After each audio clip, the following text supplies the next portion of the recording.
Setelah beberapa hari lalu, Mitsubishi X-Force yang terbaru ini diluncurkan, kali ini kami diajak untuk nyobain langsung Mitsubishi New X-Force Hybrid ya. Jadi ini merupakan varian hybrid dari X-Force dan kita akan ngerasain seperti apa rasanya. Karena kan memang dari powertrainnya dia berubah, mesinnya sedikit lebih besar dan ada teknologi hybridnya. Kira-kira seperti apa rasanya dan seberapa irit? Nah, langsung aja ikutin videonya.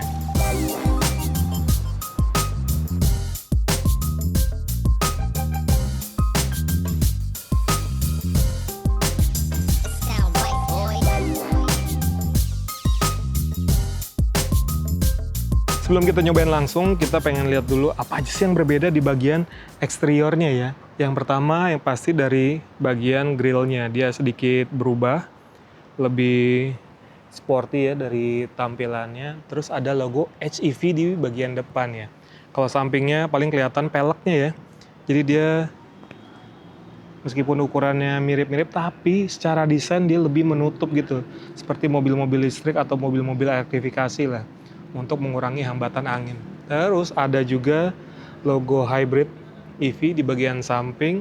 Dan di belakang, lampunya sekarang jadi clear ya.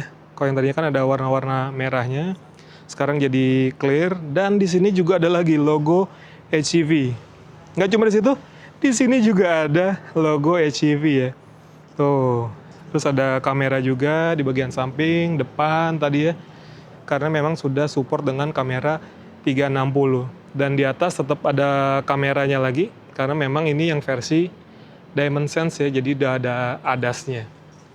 Nah, di bagian interior memang sebetulnya nggak banyak perubahan dari sisi desain ya. Dia tetap dengan layar yang besar di bagian sini. Cuman kalau kita perhatikan sedikit, nah di sini tuas transmisinya jadi berbeda ya, karena ini kan sistemnya hybrid. Terus dia tetap ada drive mode-nya. Dan yang paling berbeda tentu di sini nih. Nah, sekarang ada panoramic roof-nya yang gede banget.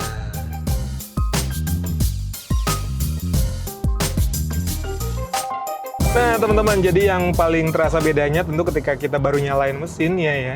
Itu mesinnya nggak langsung nyala, dia masuk ke mode EV, jadi lebih senyap. Dan ketika misalnya jalannya kita lagi pelan, itu masuk ke mode EV. Jadi ya rasanya seperti sedang bawa mobil listrik gitu ya, mesinnya nggak nyala. Dan di sini ada 7 mode berkendara ya, termasuk ada EV mode sama charge mode. Nah, ini fitur yang atau mode yang di rivalnya tuh nggak ada. Jadi ketika misalnya kita lagi berhenti nih, pengen ngisi baterainya atau misalnya kita sambil jalan nih, kita masuk ke mode charge saja. Jadi mesinnya akan nyala untuk mengisi ke baterainya. Ketika baterainya penuh misalnya, nanti sudah sampai rumah atau udah mau masuk komplek, kita masuk ke mode EV. Jadi pas di dalam komplek nggak berisik, mesinnya nggak nyala. Itu asik banget sih. Dan karena memang torsi si motor listriknya gede banget ya, di 200-an lebih. Jadi misalnya kita kick down, itu langsung terasa tuh lebih powerful gitu teman-teman. Dan juga kalau dari bantingan suspensi, ternyata ini ada perubahan ya. Jadi set suspensinya sekarang dibuat lebih lembut, sehingga lebih nyaman lah buat orang-orang yang di dalam. Ini juga masukan juga dari mungkin dari pengguna sebelumnya.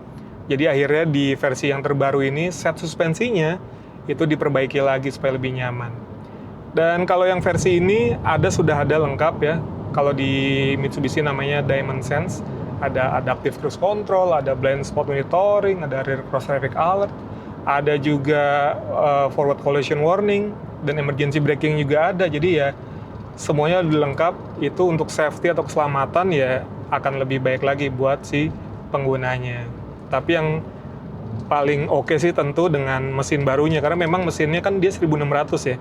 Beda seperti yang X-Force yang ICE, dia masih 1500. Kalau ini versi yang 1600 plus motor listrik. Nah, jadi enak banget. Oh ya teman-teman, jadi untuk konsumsi bahan bakar, walaupun ini bukan pengetesan yang ideal ya, jadi kita berempat di dalam mobil. Tadi jalan dari Pulau Mas ke arah Karawang itu sekitar jaraknya 77-an kilometer ya. Konsumsi di MID tadi di 21,7 km per liter dengan average speed di sekitar 46 km per jam ya. Tapi kalau misalnya nanti pengetesannya ideal dengan average speed yang lebih rendah mungkin kan, udah gitu tadi karena full di jalan tol, jadi kesempatan untuk energi regeneratifnya nggak terlalu banyak dibandingkan kita misalnya ngetes di jalur arteri. Itu sih.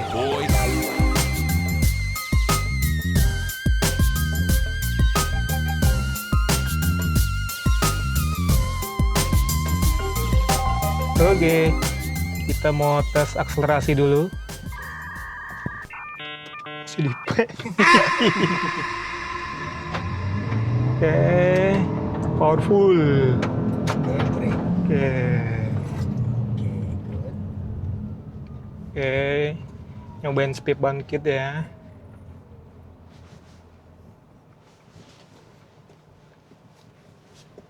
Dari kanan. Kanan lagi sampai ke sini. Slalom kita langsung aja. Langsung. Oke, langsung.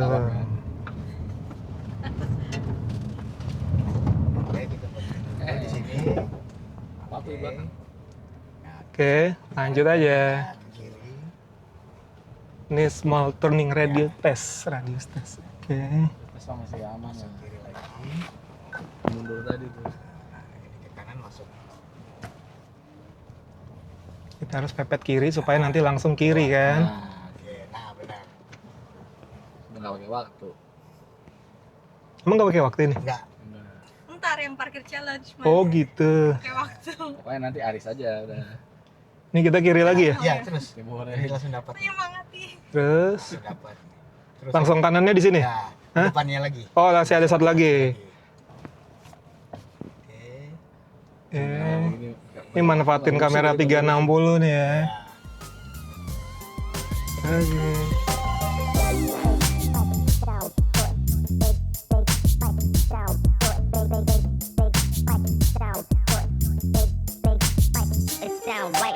Nah teman-teman, segitu dulu review singkat terhadap Mitsubishi New X-Force Hybrid ya.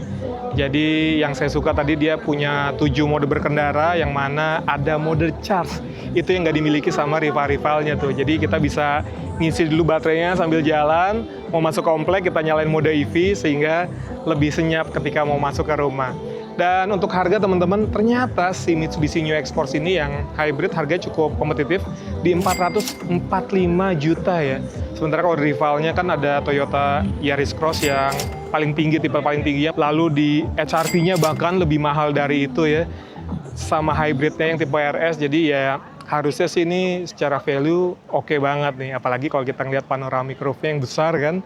Beda sama HRV yang mungkin ada pembatasnya tuh.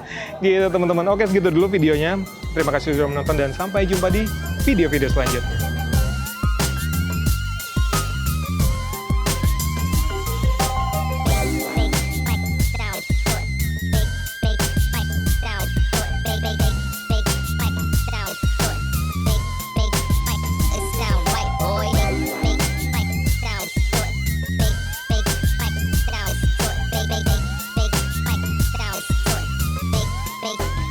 It sound right, boy.